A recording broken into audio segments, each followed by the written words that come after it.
Hello. Welcome to Cafe Chonnye.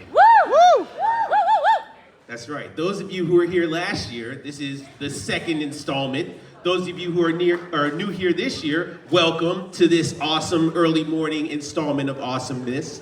Chandra Sanchez, ladies and gentlemen. Thank you for braving all of your hangovers to come hang out with us here at 10. It's training. Everybody must train, all right? Because it's not going to get any better. We're going to have early mornings and late nights this entire cruise. It's vacation. Prepare yourselves. How many of you here feel like you desperately needed this week? Yes, this couldn't have come at a better time for me. I feel like I'm ready to be in a vegetative, chill state for the next 5 days. So very excited. I want you to chill. I want you to be a lump on a log, I guess is what it's called. Yeah, I want you to be a mushroom, just living your best mushroom life. But for now, 1 hour of intensive questioning. Intense. Not really. It's not going to be intensive at all. Let's just dig right into it. You are now a super multi-hyphenate. Like, yeah, you are. You're a super multi-hyphenate. Already author, already comic book creator, publisher.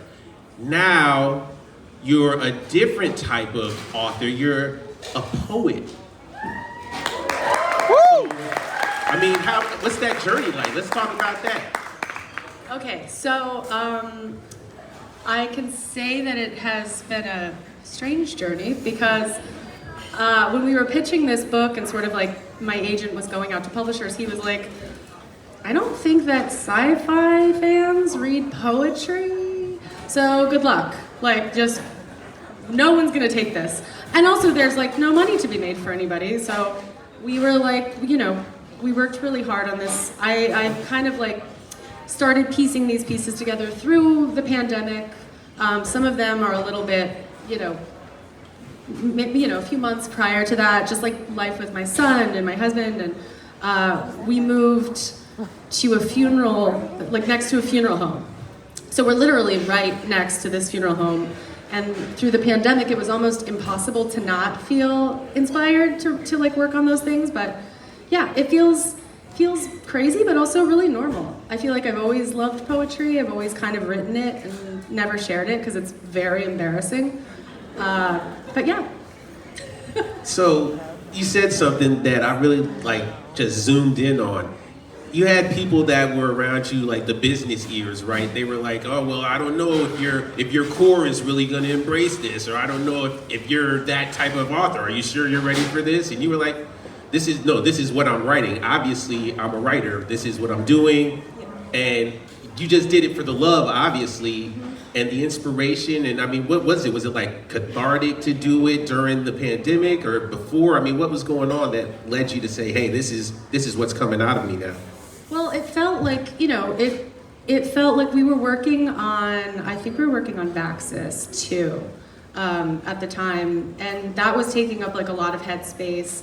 When you're like, I have to work on something, and then your brain is like, but you should do something else. But what if you did something else to distract you from that thing that you should be doing? So it kind of, that's kind of what kicked it off. Yeah, that whole ADHD journey. I actually find that I work better and more consistently if I'm doing more than one thing. So this was a way to kind of like be dropping my son off at an activity and sit down at 20 minutes to myself to just like work on a piece and like play with words. And the thing about poetry that I love so much is just this exploration of language. It's challenging because you have to make it small, right? Like it needs to be condensed. Every word is so important. Like every choice matters in the way that it feels to you and in the way that somebody perceives the piece. So I don't know, I thought like it was a distraction, but also it felt like an exercise, I guess. So, okay, was it like a certain format you were trying to go for each time, or it just was totally free form how you were coming with it?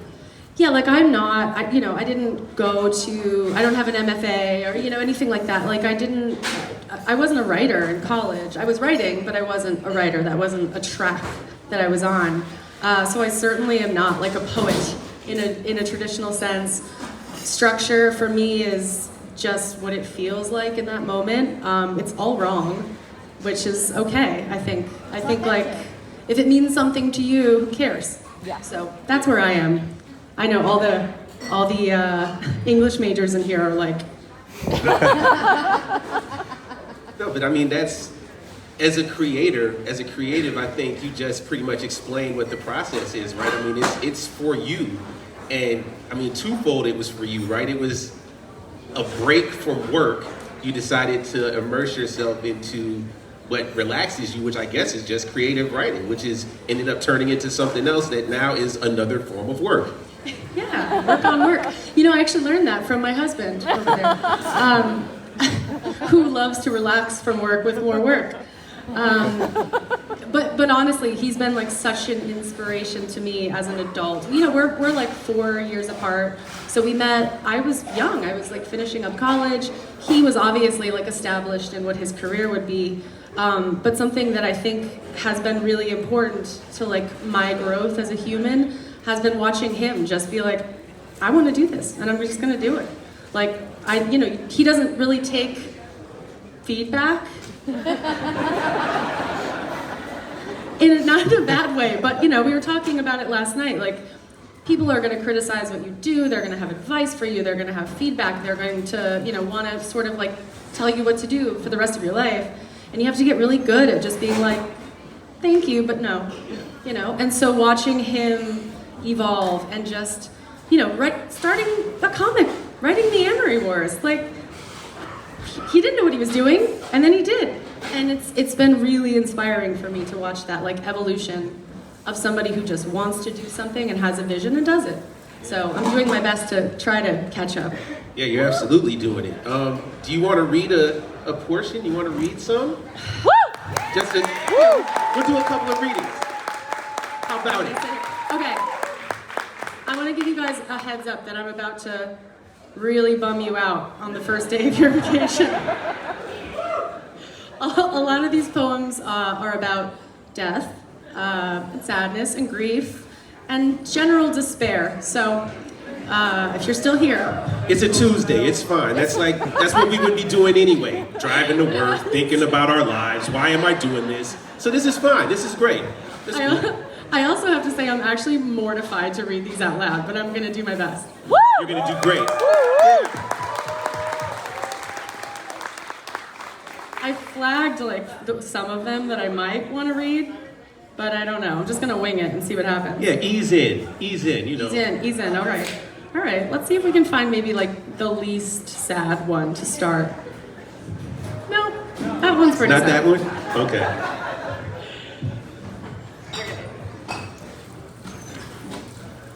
Here, you want me to hold the mic while you read? Then you can focus on reading.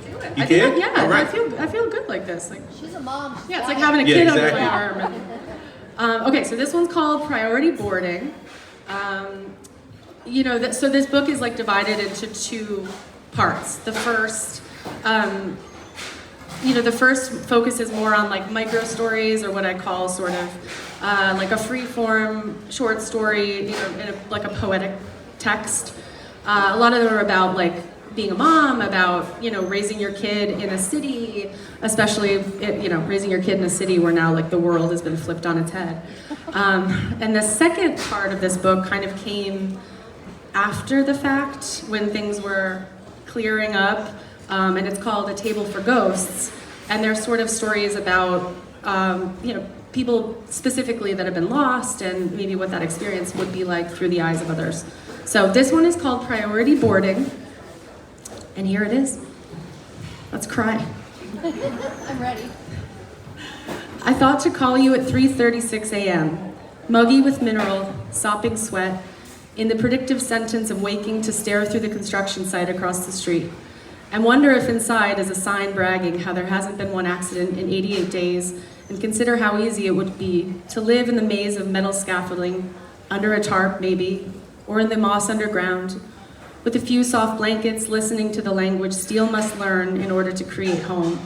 And again at 3:40, sliding a cold heel across a rogue pen cap, lost in the hill of rumpled throw pillows, begging my transient brain to stay a while this time, and brew your marrow into something unbroken. I know I promised to take the cushions off the bed before collapsing inside the frame of the bigger picture. God, what a big boisterous life we made, you and me. But our dreams have seized up and my eyes won't close except to fend off the sting. And I know I told you I would go, and held your hand like a winter fleece, rubbed your wide thumb between my fingers until there were no prints left behind, and vouched for my own survival in the after. Yes, I'll take the trip, somewhere with a view of the peaks, with snow, and a luncheon that smells like warm-seeded bread. My voice a rudder trapped in a blood-charged current. And at 4 a.m., I just wanted to tell you that I mustered the courage to pick up a carbonara from Antonio's and a bottle of wine, and you would have liked it, maybe a touch too elemental or vinegar, or is it formaldehyde? And anyway, I ate on the floor in the hallway where I had that panic attack wondering if the noise outside the window would ever stop. And you plaited my hair gently in a very terrible braid with a rubber band that someone left behind from Market Flowers, a washed out red thing, one stretch away from snapping, into uselessness, and my sister rang around sunrise, 5 or so again, with the, we can't return what the universe has in store for us.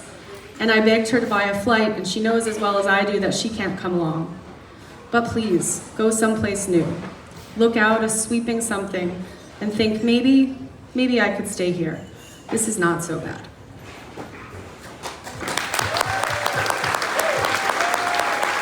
That one's a little chaotic. Again, you kind of set us up for it. A lot of descriptive words, definitely painting a picture of, like, I don't know, maybe somebody who was left behind in the midst of all this, right? And it's like, I said I was gonna keep going, but I didn't realize it was so hard to keep going. Yeah. I mean, that's the themes I picked up.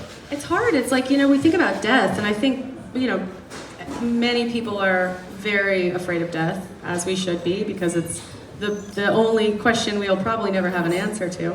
And I think it's like, the scarier thing for me is to be the one left behind. Right. I'm not afraid to die. Like that, who knows what that'll be like. I'm afraid to be the person who has no one left. Yeah. And just like that grieving process is so much more terrifying to me than this idea of, and this could be a real long conversation if we get into this, but I think we're gonna do this over and over together. That's what I believe. So it feels like, okay, well, we ended this story, let's get to the next one, Yeah. Like, I'm pretty sure we all know each other. We're probably gonna do this again in many lifetimes in different forms. Yeah, maybe we're definitely gonna be swapped. We're gonna be doing all the things. Claudia will be my dad, maybe, I don't know. Go in your room and write that poetry. It's what's right. Yeah, I mean, wow. It's a Tuesday. All right, let's dig into it. I mean, that's the one thing. Chonnye. Yeah, Tuesdays with Chonnye, Cafe Chonnye. We're talking about mortality. All right. You said it. It's the people who are gone. They don't know they're gone. They're not feeling that anymore. But those of us who are left behind, we're the ones that we have the memories, good and bad and everything, and we have to come to grips with that. And I think as long as you live, you're only gonna lose more people, right? Yeah, it's gonna get worse and worse. I hate to break it to all of us, but It you happens. really do have to kind of make peace with this concepts young. And we talked to my son a lot about it. Actually, my grandfather passed away a couple days ago. Oh, my Literally, condolences. as we were coming to this. And so my son will be going to his first funeral while we're here, which is, a whole other conversation. But having that talk with him, like, he's lost people. I lost my grandmother during the pandemic, which was a huge inspiration for this book as well. She was my best friend. I miss her every second. But he saw me grieving. And for a kid, that's scary. It's scary to see your parents so vulnerable. Like, you look to them to be the person that holds shit down. And when you can't get out of bed, like, you you can't look at a photo without sobbing. Like, it is scary. And so I think having those conversations, with kids early is really important. So long story short, we had this conversation, like, he's like, I'm going on a road trip. I'm like, yes, but it's not gonna be the most fun you've ever had, but there will be some fun. But you're gonna be in a place and people will be sad, but they'll also be happy. There will also be joy, and that's the whole purpose of being alive, is that those emotions can coexist, and they do. Absolutely. I think the connections, right, that we have, even though it is an occasion, right, a kind of sad occasion, he's going to probably be seeing people in his family that he has never met, and they're just going to be so happy to see him, and that's just going to be a memory that he's going to take with him that, like you said, it may not have been the best of time, but for him, he's going to be like, well, I remember meeting Aunt so-and-so, I remember meeting my cousins, and we did this, so. Yeah. I mean, the impacts that I think we have, like, you can't really tell, no one knows how you're going to impact somebody else, I guess, or influence them. Even, being here, it's like, I'm sure many of you have had, like, things very recently in your lives that are fucking awful, but you're here and you're able to find people that have similar ways of life to you, or just a feeling. Sometimes you meet a person and you're like, you're my person. I don't know if you know yet, but I think we got this, So I think that's it's so important to have these connections and to pay attention when they happen, because it's the only thing that can shield you from the dumpster fire that is on its way. Yeah. I think, again, and this is going back to what you were talking about, another kind of connection that I think everyone in the world had was the inside, the blip, right? As I've been calling it, when we were just all sitting and going through this shared experience, right? And I know personally, and I'm sure I speak for a bunch of you, when I came out of it, I was like, damn that, it's time to do stuff. Yeah. And I'm never not doing stuff again, because I don't know when I'm not going to be able to do stuff. It could be any day. It could be any day. I know. I live in fear. I mean, my husband is like, I kind of did okay during the pandemic because, aside from all the horrors, it was like, this is a sweet spot. You get to stay home, you're working, you're no pressure, no social obligations. For me, it was an actual nightmare because I am like a person vampire. And so not seeing people was really stressful. Stressful. But that's cool though, because you're in this household, it's like the two of you and the kids, and he's like, oh man, I'm loving being here with you all. Yeah. I'm absorbing this, I'm enjoying this. You're like, yeah, I love you too, that's great. I'm trying to be out and about and hang out.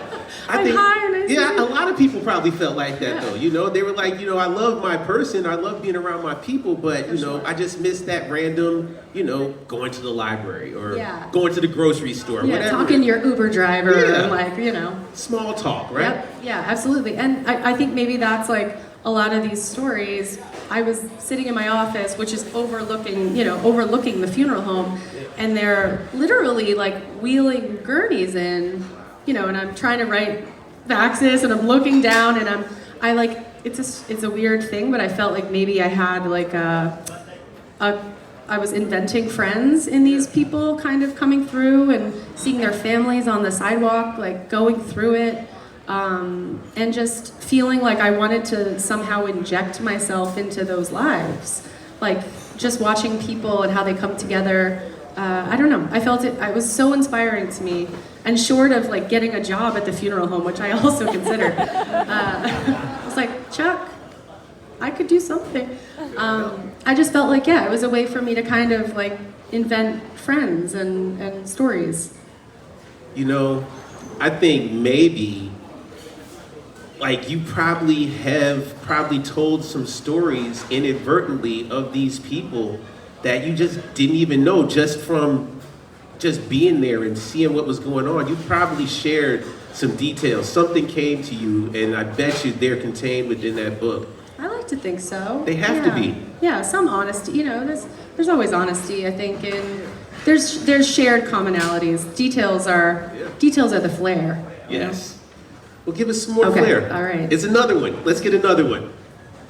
Happy Tuesday, everyone. I should have bought you guys a drink before this. No, they got the package. They're fine. Everybody has the package. We've been drinking since 8. It's fine. Oh, wait, but before I read this one, I also want to tell you guys about the art. I don't know if any of you have picked this up yet. It's here. But the artist, she's Incredible. insane. It's so good. Her name is Rebecca Lynn Spence. I kind of like found her on Instagram. I was lightly stalking her. And then asked if she wanted to work on the book together. And initially what I wanted, the vision was that it would be like a coffee table book, like an art book and something kind of big and substantial. And then as time went on, I was like, I want people to be able to take it with them, like throw it in your bag, Subway, so we went with like a much smaller format, but the art, I don't think the art suffered at all. It's just so beautiful. I don't know. I don't even know. We might, oh yeah, that's it. It's up there. We got some. Yeah, but I just love her style. I feel like it's so whimsical and earthy and organic and beautiful, and fun, dare I say? Good coloring. Yeah, a nice contrast Absolutely. to the Yeah. sadness, so. And you just found her on Instagram, huh? Yeah, we find a lot of artists on Instagram. Message. Yeah. Message. They're watching you guys. Just saying. I feel like it's the best way. Like you could really get a sense for like somebody's range, I guess. Yeah. Just like going and back scrolling, and I love it. I think I love social media. If you guys listen to our podcast, we talk about this all the time. I understand there are a lot of bad things about social media, but I also love it so much. I've met so many of you. I'm like looking at your faces. We never met, but I know like what your baby looks like and what your Starbucks order is because of the internet. Yeah, that's not creepy. It's No, cool. no, it's fine. It's great. It's fun. research. Yeah, it is. It's research. I mean, you put the pictures up there. They belong to the world. It is what it is. That's the scary part. It is. Go AI. Yeah. Okay. All right, I'm okay. jumping in. Yeah. It's I can't, Tuesday, I it's can't even Tuesday. touch that at this point. Okay. This one is called Stranger Settler Busybody. And actually, there's this adorable little illustration of this bell here. There's a lot of illustrations that we added, like in the final version. And incidentally, the gentleman that we got to lay the book out, it turns out he's a cousin of like one of our dear friends who's over here. Our friend Tom Farkas. Yeah, I was like, what? Small world. But again, we're all meant to, find each other. So, this one is Stranger, Settler, Busybody. We spied your shadow in the puddle outside the open window. Then, in an instant, a stone rolled through, a sailboat disturbing the liquid surface. Your likeness rippled away from us, plunged into the sidewalk crack, as if some secret ocean existed beneath, a chasm that could split the unsplittable in two. Where the water separated the perfect slope of your forehead from your face, the ebb of your silhouette moving away. I am a deep sea diver, desperate to see what wasn't made for me. To witness life, even as it sucks the hot breath from these shameful human lungs. Look at the hose spraying the waters down with such force, drowning them in their patchy green beds. Oh, look at that plastic owl perched on a row of nails, at the decaying cornice of a limestone, the coral reef sun setting further back, all tangerine and amethyst. Watch how the children avoid the broken blue bicycle chained to a tree, one sporadic step to the left or right, a dozen darting anthias. See the man with the filthy shirt rolled up and draped across his creased forehead like a crown, an algae-stained sculpture of Tangaroa. Inhale the street signs and devour the lumbering clouds. Do you love this place? Do you love its delicate ghosts? Look at all you think you cannot afford to see. Pay mind to the tides as they pull you toward the things that you must bear witness to. Sometimes this life is so vast and deep, it's hard to believe we hold every bit of it in ourselves. Your heart is a hospice. Everything is God after all. That's that one.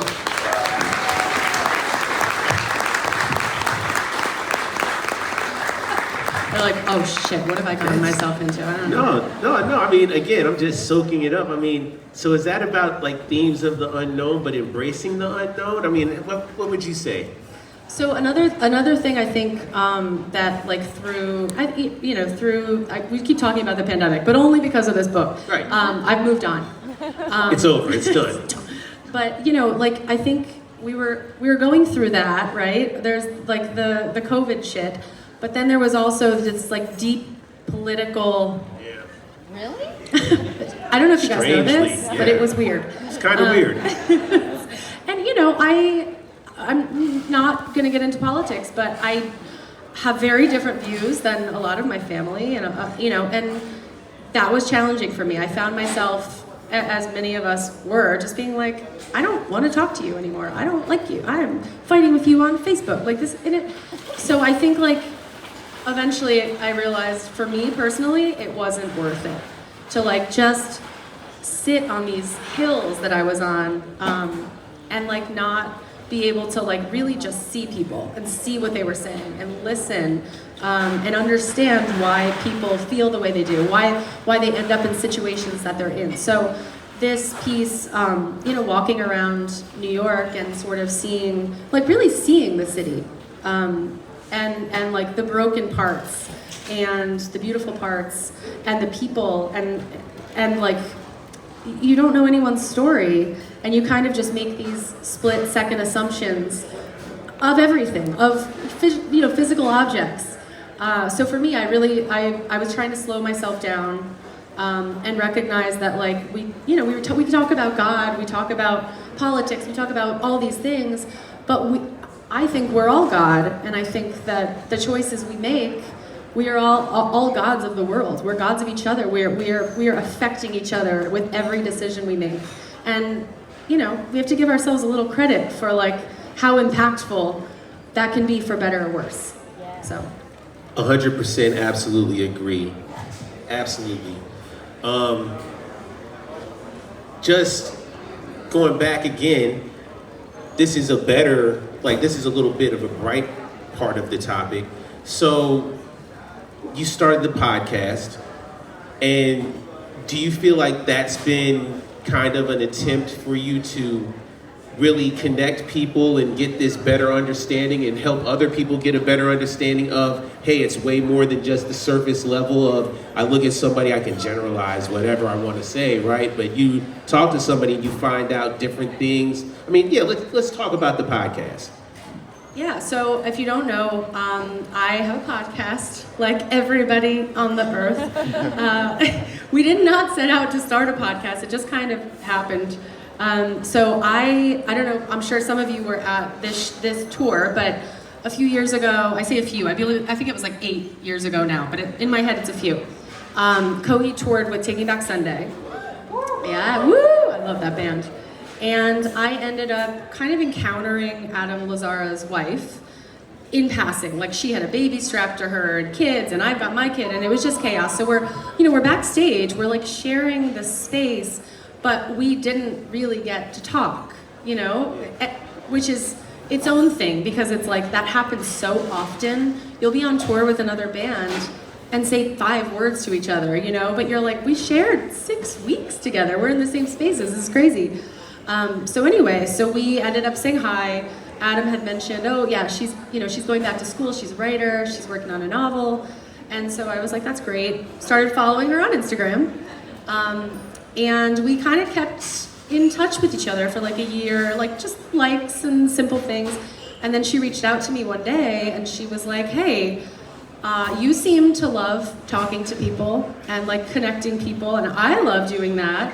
And I think we should start a support group, for lack of a better word, for bandwives and partners. Just to it's such a weird, unique experience in so many ways, but it's also not. It's exactly like everybody else's experience. But things like not being able to commit to going to somebody's birthday party, because you're like, well, I don't know what the schedule will be. I don't know if I'm gonna be a single parent that month or not, and so just being able to connect and maybe create a network so that when we're traveling, we have people who are like, hey, I'll watch your kid for an hour, or I'm in your city, or do you want to go grab a cup of coffee, and what are you going through, whatever. So we realized very quickly that was not going to be an easy thing to keep in a private chat. We were like, well, we can't really have an Instagram account, for people to talk. That's not super productive. And so we were like, well, maybe there's some wisdom in the commonalities of touring partners. And we also really wanted to spotlight the other person doing cool stuff. So many talented, as of this point, we've only interviewed wives, so I don't want to generalize. I would love a husband. I would love like a partner. Anybody who wants to come on the show is like, we're getting there. But so we've had all these amazing wives on, amazing women who like engineers. They're building their careers. They're holding shit down 6 months, 7 months, a year alone, and then integrating back into each other's lives. Because that's the thing, is like, it feels like it would be harder when they leave, but it's actually harder when they come back. And you're like, but that's my bed, and that's my space now, and I put that thing there, and now there's nowhere for your things. We're gonna have to figure this out. And it kind of turned into therapy for me and for her. Sometimes we'll just get on and like shoot the shit for an hour, and it's nice. We ask the same 5 questions. Our format is very standard, and we get some really great stories, and we make friends. Like, I've met some of these women now in person, and it's awesome. I love it. I love this network that you're creating. You saw the need for it, and whether you knew it or not, you built it. Now you've built this device. Are you all like keeping in touch with a lot of the former guests? Are you planning, hey, I'm coming through your city, can we do dinner? I'll bring the kids, let's have a play date, stuff like that? Yeah, I was just in LA last week, and I met up with Abby Wills, who's married to Peanut from 311. Okay. Yeah, we had her on the show a couple weeks ago, and she came out to the show. I keep in touch with, I saw Barbara Ann Wild, who's married to Zach Wild. We had like 2 bottles of champagne, and she was in New York for the night. And it's funny, she was like, I told my friends that I was coming to meet you, and like, I don't like meeting people. And I was like, I know, but I think we have a thing.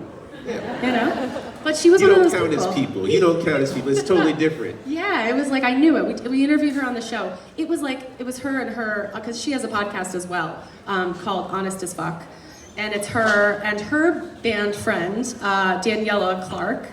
And so we had them both on, and it was like a 3.5-hour conversation. We had to edit it so down, because we were just like, let's go to Sedona. Let's take a trip. Like, it gets derailed really fast. So what is your sweet spot? What is your preferred length of duration?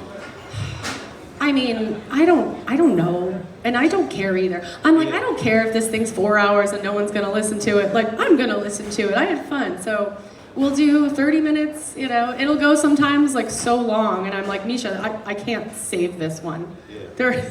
This is just what it is. But it's been awesome. I've loved it. I've loved like listening to stories of how partners meet. And just like, we actually have a really cool guest. Not tomorrow, there's no episode tomorrow because of this.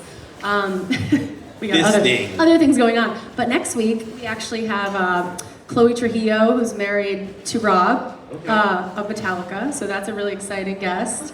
And she was like an artist. She's so interesting and so cool. I don't know. I love it. Who are you trying to get? Who are your targets? Yoko. You want Yoko Ono? Oh, okay. Yoko is my number 1. Really? Wow. Yeah, you didn't even let me finish. No, I didn't Yoko. even have to hesitate. I'm manifesting it. Okay. Yoko, and also I would love like Trudy Styler, who's married to Sting. There are a lot of like incredible women that I think organically will get there. And we also have like a secondary part of the podcast is that we talk about writing like all the time. It might as well be a writing podcast. So now we've invited guests on every like 3rd or 4th episode, and they talk about their books. So we had Jeff Rickley as a guest from Thursday a couple weeks ago. He was amazing. I learned so much from him. Just a really interesting person. Like, he has all of these peculiar like interests and fascinations. He taught me all about the scent community, like the fragrance community, which is a whole.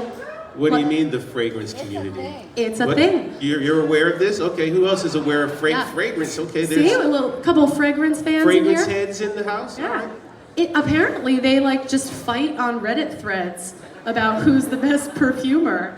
And I love it so much. I want to write a script. I think it should be like a best in show. Ooh, but just about perfume? Just about the fragrance community. All right. Okay, let's Maybe find there's somebody. a murder, I don't know. Okay. I'm not gonna say I'm not gonna binge watch this, but yes, I'm into this. This sounds great. All right, so one more question for you.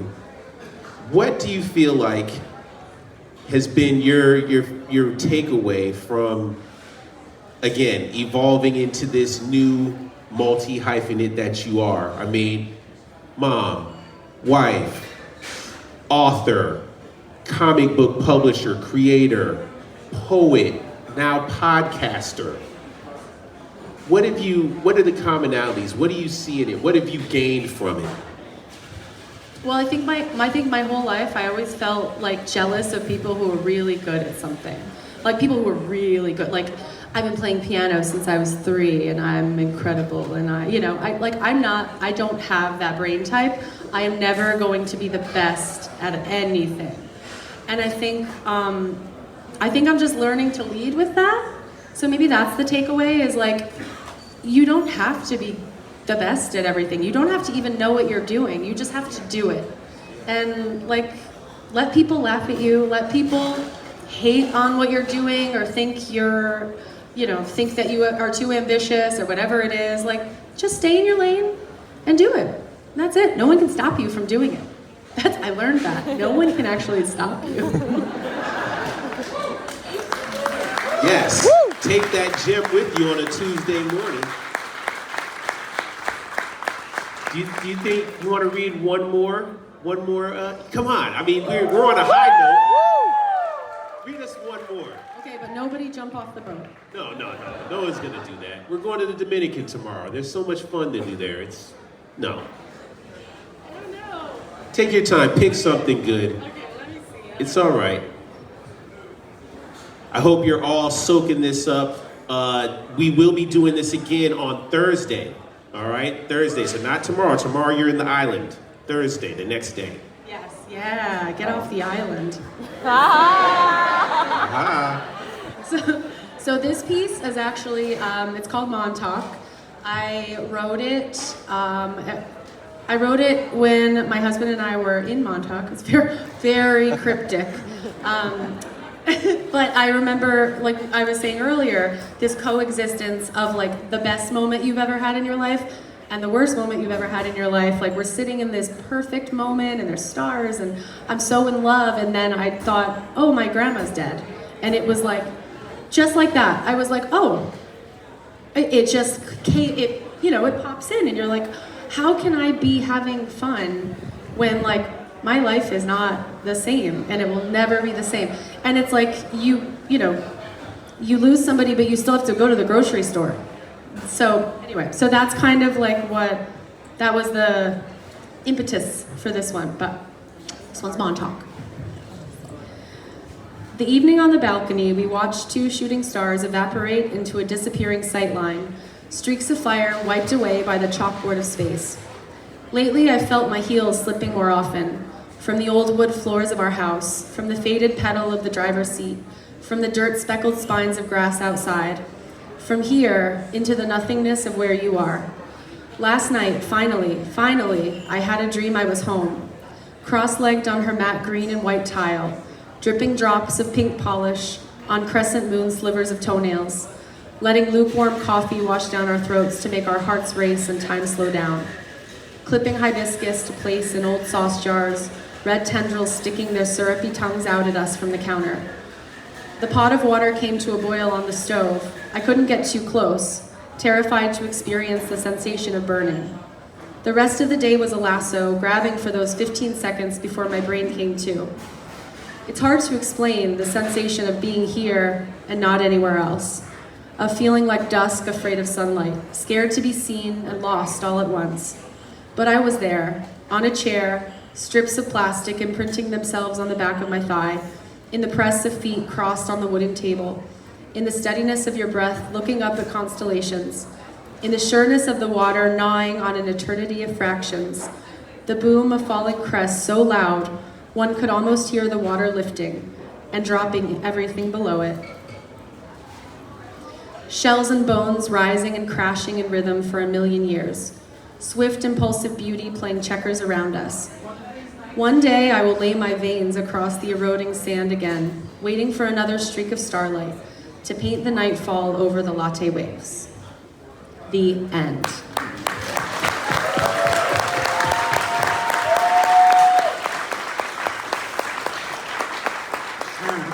Yeah, no. Your way with words, you can tell you definitely had time to play with the details, right? To really, I don't know, paint that picture, right? You know? I love poets who do that. What do you guys like? Does anybody have a favorite poet here? What do you guys like? Joyce Sullivan. Joyce Sullivan's amazing. Ada Limon, I don't know if you ever get a chance to listen to Ada Limon read her own pieces, her voice is like magic. We just talked about this, Misha and I, the other day. Mary Oliver, like there's so many amazing, I don't know, I feel like I could read poetry all day. Ferlinghetti is one of my favorites. I feel like you just kind of cherry pick what you can and hope you could be a fraction of what they are. Someday. Do you think, I mean, you are a poet now, so are you gonna do Because nobody could tell me no. That's right, no one can stop you from being a poet. Haha, take that. You gotta do a follow-up that is not based in the pandemic sadness of life and eternity, or I mean, no, or maybe it is. Maybe it's more musings on that, but... Well, actually, this title came from Claudio, because maybe I've told this story before, but he was like, oh, what were we watching? We were watching a movie, and the guy gets like a sick mausoleum when he dies. He gets like this really nice mausoleum, and he was like, that's a nice mausoleum, like maybe I could get a mausoleum. And I was like, girl, no. You better start saving your own money, save your per diems for your mausoleum. No. It's $500,000, no way. A mausoleum costs $500,000? I only know this because I Googled it, and I was like, what? Wow. No. Yeah. Well, the one from like The Godfather. Yeah, no, I mean, if you're gonna get one, you gotta get a good one. Like, I'm thinking of like Once Upon Don't a give Time him in New York. ideas. Yeah, you Don't don't give him skip on it. ideas. No. He's over there sketching it out, probably.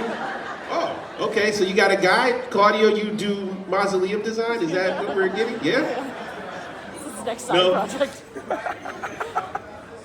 Sure, yeah, come. You want to tell us about your dreams of a mausoleum? Why not? Special added bonus. It's like, Claudio. I'm gonna do a fundraiser for my mausoleum.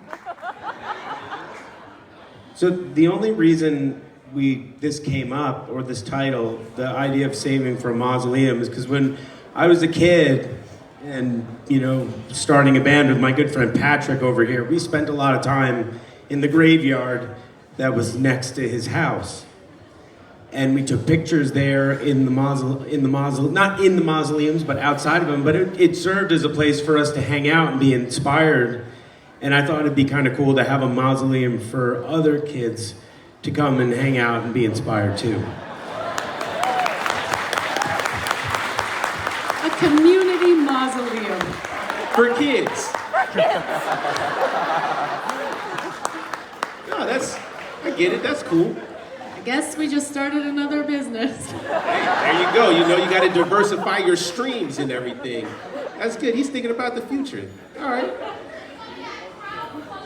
Yeah. Crowdfunding? Claude's Caskets. Ooh, you got a name? Look at this. That's one of my gifts. Wow. Quick business names, terrible business. Gotcha. Okay. So we just use you for the branding and everything. We'll get the other people to run it, but you'll come up with the name. Somebody with and any we'll win. business sense should take that. Marketing? Done. Yeah. All right. I love it. All right. Well, it's almost that time. You wanna open it up? You wanna get a Q&A real quick? Yeah. I got room for 2 questions. Front row. You're right there. Just grab the mic. There we go. Hello. Oh, hello, person I've never seen before. Hello, stranger. Wait a minute. Oh, I guess it's... Hello. There you go. Yeah, just talk to it. It won't hurt you. So you were writing this the same time you were writing Vaxis 2, and you're talking about empathizing with other points of view in your family. Did that carry over into empathizing with some of the villains in Vaxis 2, how they're searching for eternal life? Like, how did all of these elements tie in together? I think villains are so much more fun to write than heroes. You know, they're so much more complicated, and I think like, and honestly, if you guys have read any of our books, you know that there's a very fine line between the two. And sometimes it's almost hard to be like, I think our heroes are becoming bad guys. Like we got to pull it back a little bit. But I really feel connected to the idea of how somebody becomes a villain, because I don't think anybody's innately bad. I just don't believe it. I mean, whatever. I think you could argue it either way, but I think people are born good and they're just doing their best with what they have. And so it's like, if you always operate your life assuming people are doing their best, we had this conversation like 2 days ago, you can really like empathize with anybody, you know, and see how circumstance and just situations can push somebody to where they are. So yeah, absolutely. And I think it's a good exercise to just like do small versions. Like how can I find an emotion on a page versus like 100? So yeah, absolutely. Yeah. Great question. Thank you. Come on up. Next. I first have to say, I think that anybody who follows you on Instagram knew that like a poetry book was like inevitable for you. So I think a lot of us are really happy that this exists finally. Thanks so much. I'm emotional. I can't handle this. I'm about to get even more emotional, so I'm really sorry. I think for a lot of people, we've dealt with as a world a lot of grief in the last few years. For me, background to my question, my hometown was like decimated by Hurricane Ian, and like the next day, I lived 3 hours away from where I grew up. So I had like this huge bout of survivor's guilt because I went and got my eyeglasses appointment done the next day because that was what was on my schedule, while like my hometown, the place I grew up, they weren't. You talk a lot about grief in the book and things like that. How do you cope with the grief and the survivor's guilt of kind of having to keep going on with life? That's a great question, and I think if anybody has the answer, stand up. I think you don't. I think you just like you recognize that like you're the carrier of that, and maybe that guilt is the only thing you can do about a situation that's so out of your control. You can't change it.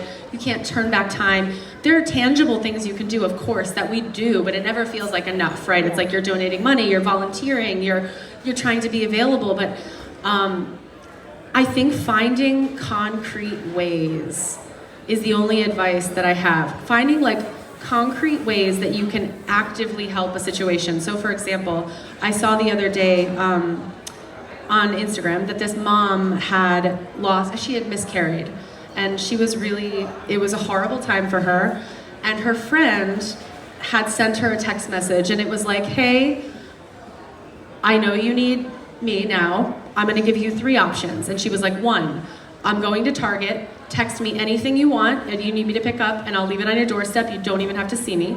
2, I'll pick up your kids tonight. They can sleep over. We can have a pizza party, whatever. Or 3, I will bring you dinner and whatever. So it's like instead of generalizing, like, because we all want to help. If somebody's sad, if there's something terrible, we're like, what can I do? Because that's all we have.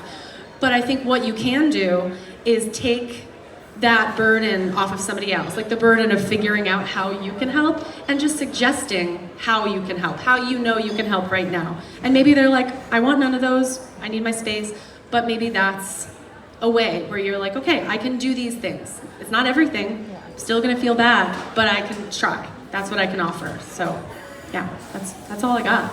Grief is hard. It's so hard. It is. Just as far as survivor's guilt goes, I think that's just another thing about being human. We all want to empathize, and we all want to place ourselves in, oh no, what would we do, or how can I do this? When it's something like an act of nature, that's above you and beyond you. You can't control that. So, you got to give yourself some grace also, and realize that there are things that are happening that are beyond your control. And as long as you're still here, you can you got to keep moving forward.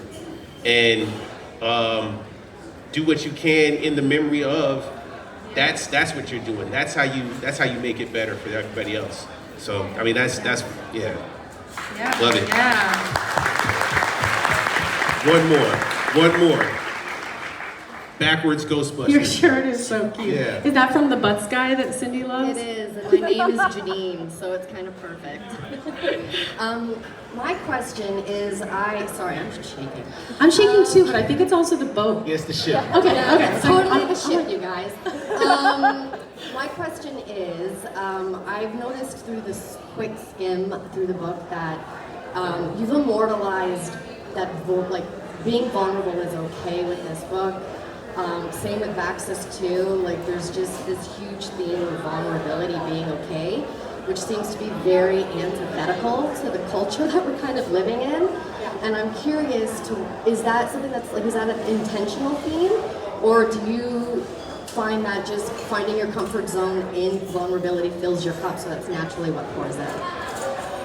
I mean, I have no problem like being vulnerable. I feel like, you know, I kind of just like am who I am, and I've learned over the years, like, you know, being a people pleaser when you're a kid, you're really like, it takes some time to really recognize like your own needs as an adult and recognize that it's okay to like speak up for yourself, you know, and say what you want and say what you need and say when you're struggling. Like nobody can help you if you don't tell them. And it's like having a child has taught me, because I'm trying to teach him, like, you have to use your words and tell me. I don't know what color cup you want. I don't know, you know, why you're mad about like the jeans I picked out for you, unless you say why. So I feel like in modeling that for him, and like modeling like all the things that maybe, I don't know about your parents, but my parents were, you know, they were kids, we were babies of the 80s, and it was just like, it's cool, everything's cool. You shouldn't be sad, your life's so good, it's cool, you can be sad, but don't, go play. Walk it off. Yeah, and so you didn't really talk about anything, and I don't want that for him. I want him to like, if he is, even if it's a completely irrational emotion, I want him to be able to tell me and so I can help, so I can maybe fix it. And most of the time, I can't. Most of the time, it's something no one can fix. But by sharing that, now it's a little lighter for you, right? And so, I guess the short answer is yes. I think that's intentional, but just because I'm kind of in that space right now. And yeah, getting comfortable with saying sorry, getting comfortable with... I'm Canadian, I say it all the time. I'm from Florida, so we don't. No, never. But yeah, I don't know. Like if I mess up with him, I'm the first person to be like, I made a mistake. I am wrong. And parents can be wrong, and we are. And I tell him, you're learning how to be a grown-up, and I'm learning how to be a mom. I've never done this. So I think being vulnerable is really important. And I think giving people the space, the honest space to do it. Not because you're like, I want you to tell me so I can fix it, or like, oh, you have to really just let it be. So, yeah, I don't know. I don't know if that answered the question. But yeah, vulnerability is cool, guys. It is. Yeah. And if you've watched Love is Blind, you know that's a buzzword. So that's a whole nother. We'll be back on Thursday. This season was so disappointing. Yeah. Oh man. Oh no. Tuesday. We'll talk to you guys about Love is Blind on Thursday. Yeah, well that's Thursday. It's all about Love is No, it's not. But thank you again for taking some time and being vulnerable up here. Thanks for sharing the poetry. Thanks guys. Thanks for coming. Yeah. Thank you all for waking up early. Cafe Chonnye, the Tuesday edition is over. Go out, enjoy yourselves, enjoy your vacation. Please. Come back on Go Thursday. get some serotonin. Yeah, go have some fun. It's Tuesday. We're not going to work. We're on vacation. Yeah. Everything is are great. Are you guys excited for shows today? Woo! Okay, all right. Who's going to the show tonight? Woo! All right. All right. Start we'll preparing. Yeah, we'll see you then. Already on. Bye, everybody. Bye, guys. Thank you.